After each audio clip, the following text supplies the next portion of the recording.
पिछले 4 दशकों से निर्मम आतंकवाद का दंश झेल रहा है। हाल ही में हमने पहलगाम में टेररिज्म का बहुत ही घिनौना रूप देखा। यह हमला केवल भारत की अंतरात्मा पर ही आघात नहीं, यह मानवता में विश्वास रखने वाले हर देश, हर व्यक्ति को खुली चुनौती थी। ऐसे में प्रश्न उठना स्वाभाविक है, क्या कुछ देशों द्वारा आतंकवाद का खुलेआम समर्थन हमें स्वीकार्य हो सकता है? हमारे शानदार स्वागत और आतिथ्य सत्कार के लिए मैं राष्ट्रपति श्री का हार्दिक आभार व्यक्त करता हूं। आज उज्बेकिस्तान का इंडिपेंडेंस डे है। कल किर्गिस्तान का राष्ट्रीय दिवस था। इस अवसर पर मैं दोनों लीडर्स को बधाई और शुभकामनाएं देता हूं।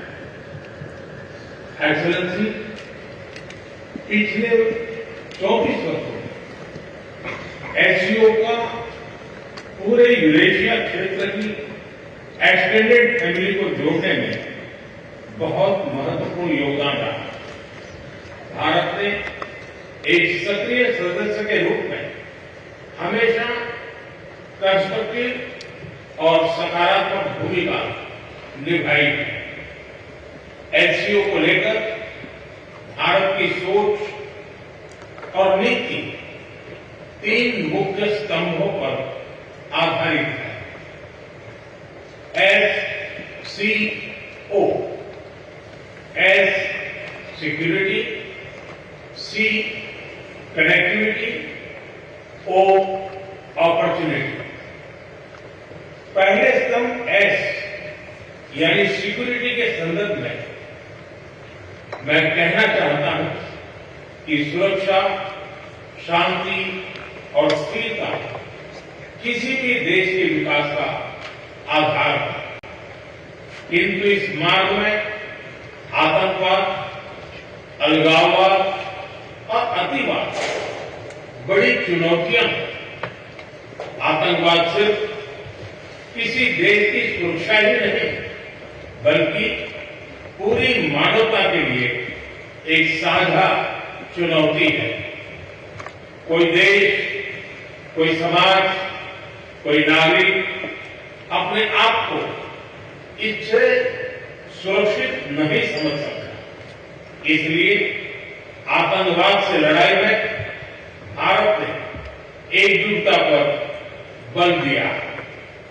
इसमें एससीओ रेड्स की बहुत महत्वपूर्ण भूमिका रही। इस वर्ष भारत ने जॉइंट इंफॉर्मेशन ऑपरेशन को लीड करते हुए अल कायदा और इससे जुड़े आतंकी संगठनों से लड़ने का इनिशिएटिव किया। हमने रेडिकलाइजेशन के विरुद्ध समन्वय बढ़ाने और मिलकर कदम उठाने का भी प्रस्ताव रखा। टेरर फाइनेंसिंग के खिलाफ आवाज उठाई। इसमें मेरे समर्थन के लिए मैं आभार व्यक्त करता हूं। एक्सेलेंसी, भारत पिछले 4 दशकों से निर्मम आतंकवाद का दंश झेल रहा है। कितनी ही माताओं ने अपने बच्चे खोए और कितने बच्चे अनाथ हो गए। हाल ही में हमने पहलगाम में टेररिज्म का बहुत ही घिनौना रूप देखा। इस दुख की घड़ी में जो मित्र देश हमारे साथ खड़े रहे, मैं उनका आभार व्यक्त करता हूं। यह हमला केवल भारत की अंतरात्मा पर ही आघात नहीं था, यह मानवता में विश्वास रखने वाले हर देश, हर व्यक्ति को खुली चुनौती थी। ऐसे में प्रश्न उठना स्वाभाविक है, क्या कुछ देशों द्वारा आतंकवाद का खुलेआम समर्थन हमें स्वीकार्य हो सकता है?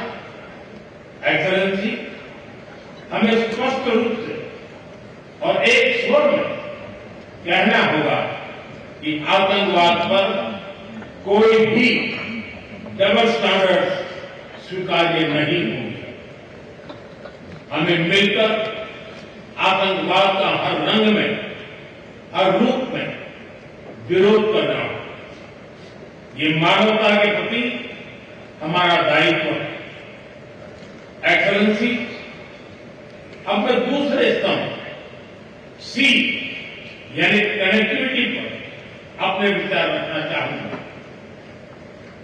भारत का हमेशा से मत रहा है कि मजबूत कनेक्टिविटी से केवल व्यापार ही नहीं बल्कि विश्वास और विकास के द्वार भी खुलते हैं। इसी सोच के साथ हम चाबहार पोर्ट और international north south transport corridor जैसे इनिशिएटिव पर काम कर रहे हैं। इनसे हम अफगानिस्तान और मध्य एशिया के साथ संपर्क बढ़ा सकते हैं। हमारा मानना है कि कनेक्टिविटी के हर प्रयास में संप्रभुता और क्षेत्रीय अखंडता का सम्मान होना चाहिए।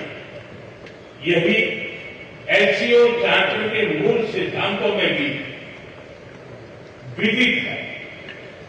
Connectivity that bypasses sovereignty, losing trust and meaning. Excellency, तीसरा स्तंभ है ओ यानी opportunity. Opportunity for cooperation and reform. 2023 में भारत की अध्यक्षता के दौरान नई ऊर्जा और विचारों का संचार हुआ। स्टार्टअप्स और innovation, traditional medicine, youth empowerment, digital inclusion और शेयर्ड बुद्धिस्ट हेरिटेज जैसे नए विषयों को अपने सहयोग में जोड़ा। हमारा प्रयास था कि एससीओ को सरकारों के परे भी ले जाए।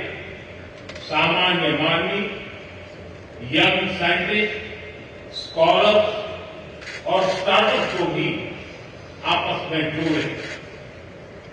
हमारे पीपल टू पीपल टाइम को दृढ़ता देने के लिए मैं आज एक और सुझाव रखना चाहूंगा।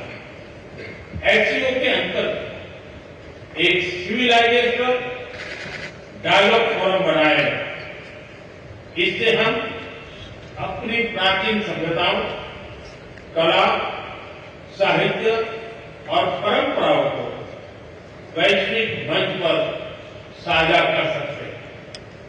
एक्सेलेंसी, आज भारत रिफॉर्म, परफॉर्म, ट्रांसफॉर्म के मूल मंत्र पर आगे बढ़ रहा है। कोविड हो या वैश्विक आर्थिक अस्थिरता, हमने हर चुनौती को अवसर में बदलने का प्रयास किया है। हम लगातार वाइड रेंजिंग रिफॉर्म्स पर काम कर रहे हैं। इससे देश में विकास के साथ साथ अंतर्राष्ट्रीय सहयोग के लिए भी नए अवसर खुल रहे हैं। मैं आप सभी को भारत की विकास यात्रा से जुड़ने के लिए आमंत्रित करता हूं। एक्सेलेंसी, यह खुशी की बात है कि एससीओ भी समय के अनुरूप इवॉल्व हो रहा है। ऑर्गेनाइज्ड क्राइम, ड्रग ट्रैफिकिंग और साइबर सिक्योरिटी जैसे समकालीन चुनौतियों से निपटने के लिए 4 नए केंद्र बनाए जा रहे हैं। हम इस रिफॉर्म ओरिएंटेड माइंडसेट का स्वागत करते हैं। वैश्विक संस्थानों में रिफॉर्म्स के लिए एससीओ सदस्य आपसी सहयोग बढ़ा सकते हैं। संयुक्त राष्ट्र की 80वीं वर्षगांठ के अवसर पर हम एकमत होकर यूएन रिफॉर्म का आवाहन कर सकते हैं। ग्लोबल साउथ की आकांक्षाओं को आउटडेटेड फ्रेमवर्क में कैद रखना भावी पीढ़ियों के प्रति घोर अन्याय है। नई पीढ़ी के बहुरंगी सपनों को हम पुराने जमाने की ब्लैक एंड व्हाइट स्क्रीन पर नहीं दिखा सकते। स्क्रीन बदलनी ही होगी। एचसीओ मल्टीलेटरलिज्म और इंक्लूसिव वर्ल्ड ऑर्डर का मार्गदर्शक बन सकता है। मुझे खुशी है कि इस महत्वपूर्ण विषय पर आज एक स्टेटमेंट जारी किया जा रहा है। एक्सेलेंसी, हम सभी पार्टनर्स के साथ समन्वय और सहयोग के साथ आगे बढ़ रहे हैं। मैं एचसीओ के अगले अध्यक्ष किर्गिस्तान के राष्ट्रपति और मेरे मित्र प्रेसिडेंट जपारोव को शुभकामनाएं देता हूं। बहुत बहुत धन्यवाद। Subscribe to One India and never miss an update. Download the One India app now.